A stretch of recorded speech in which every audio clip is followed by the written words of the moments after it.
Okay, so this is an updated reading about TRISHA Paytas and Moses Hawkman. And let's see what we got here. One thing I will point out that's hilarious is every time I do a reading for Moses, this card comes up. Every single reading. If you go look back at all my past readings, this card always falls out as one of the cards in the spread. And it's a Seven of Swords. It's about a manipulative thief, which always represents Moses. It even looks like Moses.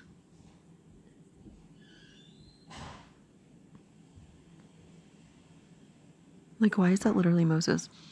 Okay, so basically what I'm getting here is things are not going well in this marriage, which is not surprising. The Hermit reversed is about someone here feeling neglected and alone. And there's family discord here. And it looks like someone's trying to repair a family, but the other person doesn't want them to.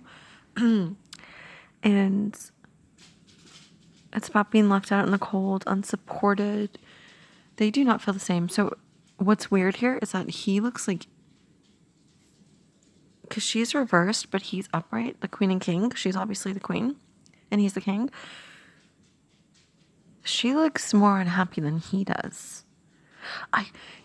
This might be weird to say, but I wonder if Moses is pulling more strings than it looks like.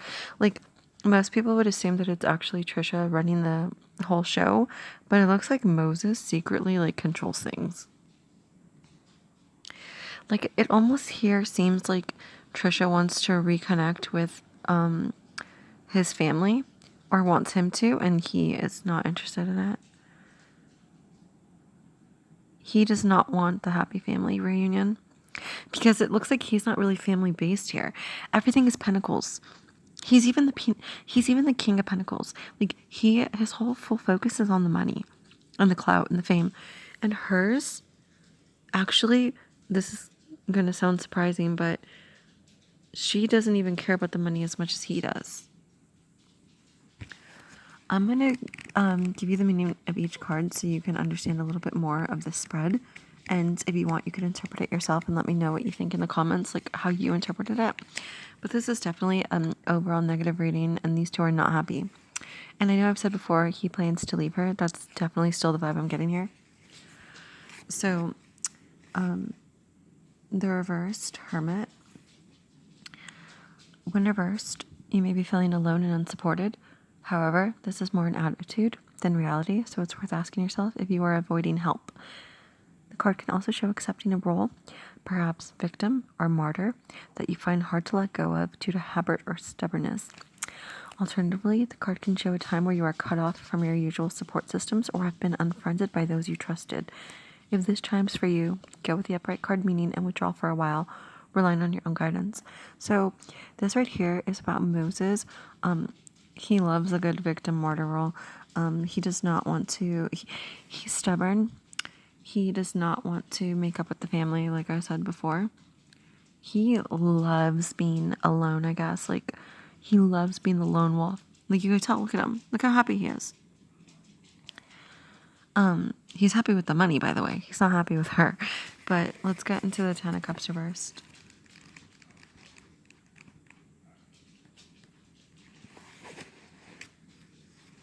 So, when reversed, the Ten of Cups retains much of its positive vibe, but with some irritating undercurrents and changes in friendships and family bonds.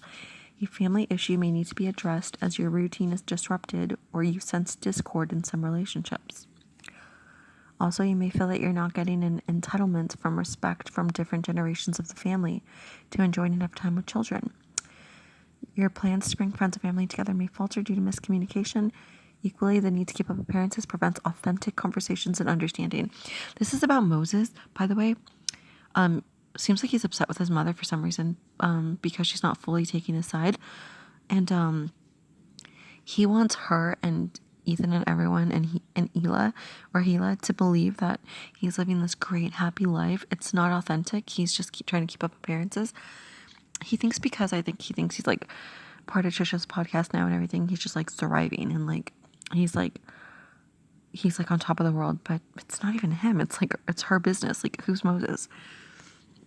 He's just a leech. But anyways, Friends may also prove troublesome under the influence of the reverse Ten of Cups, and as a result, one or two confidants step back from your circle or introduce you to a new friend of theirs with whom you don't feel comfortable, which upsets your usually happy dynamic. However, other people you prefer will soon come into your orbit to take their place. Do bear in mind, however, that these are temporary glitches rather than major changes. Okay. Let's do the Seven of Swords, because this is Moses. This has always been Moses, and it always will be Moses. And I think it's funny that it comes up in every single reading about him, because it just proves that it's him. So, the Seven of Swords. The common name for the Seven of Swords is the thief. Traditionally, the message is to protect your belongings and property. In general, we can think of this as a potential transgression. You may encounter a challenge to your position, an individual invading your space, or in relationships, a selfish partner who takes too much emotionally, or at worst, defrauds you. That's him frauding her. As the suit of swords relates to intellect, you'll need your instincts and your wits to discover the truth. You may need to be devious and play this person at his or her own game, too, to find out what you need to know. Your opponent may be strong, but you still have valuable resources on your side. The card can also show legal problems and unfair or fraudulent business dealings. Trisha will discover the truth. Right now I think she's turning a blind eye to it because she wants to keep up appearances like he does. She wants everyone to think she's found her fairy tale happy ending. It's not true, you guys. These two people are putting up a front, and it will eventually fall. Let's do Five of Pentacles. A Taurus card, which Trisha's Taurus. There's a moral theme to the interpretation for the reversed Five of Pentacles, in that the card asks you to examine your values. If you're clinging to objects, people, or money, what are you avoiding? Fear of change could lead you to ignore debt or become oblivious to growing tension in a relationship. Hoarding old possessions and memories shows you need to feel safe for now and don't have the confidence or the faith that you will be supported in the future, at least just at present. As with all minor arcana cards, though, this is a temporary influence. In relationships, you may suffer due to a partner's selfish behavior. This person doesn't want to give to you emotionally, or he or she withholds money. The card can also show you being ill-treated by an ex-partner who doesn't pay what is due. You guys, for all her talk about what a great husband Moses is, blah, blah, blah, he's not giving to her emotionally in the slightest, you guys. He's like faking it, and she knows it, and it's just driving her crazy. She's going to come out and say something. It's going to happen. Right now she's worried. She doesn't want to get rid of her whole public, everything's fine, I have a happy family persona, but it will be exposed. It will. And the last one is about the Queen of Pentacles. When this card is reversed, finances can suffer, money you relied upon doesn't roll in, or funds are misappropriated. You may have to deal with the impact of someone's financial mishaps. This is temporary, however. An additional meaning is your home is neglected while other concerns take over.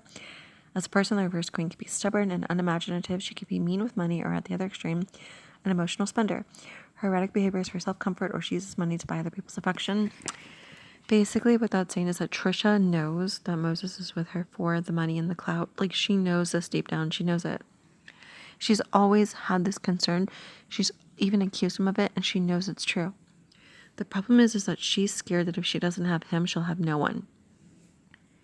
If she doesn't have this fairy tale ending, she doesn't think she'll ever get it. She really doesn't want to go past a first marriage and have to redo everything and get a second family. She loves the picture perfect image of like one husband, kids with him, fairy tale romance never ending, but it's not true, you guys. It's not true. At this point, she's just waiting for him to leave her, and he's going to. This is him taking off with everything. He's definitely going to leave her, but he's being sneaky. She's going to find something out. It's going to happen. The energy here is that she's on some ignorance is bliss type of shit, and she doesn't want to, she doesn't want to confront the reality because she doesn't want to lose the reality. She wants the facade of the happy wife, the happy life. It's just not true, you guys. It's not true. These two are miserable. He's happy because he has money and riches and fame. He has everything he's wanted. She doesn't. Moses has everything he wanted except the wife that he wanted. And she has nothing that she wanted. Everything she thought she wanted, she doesn't. And that's the truth. So, it is what it is. These two are unhappy.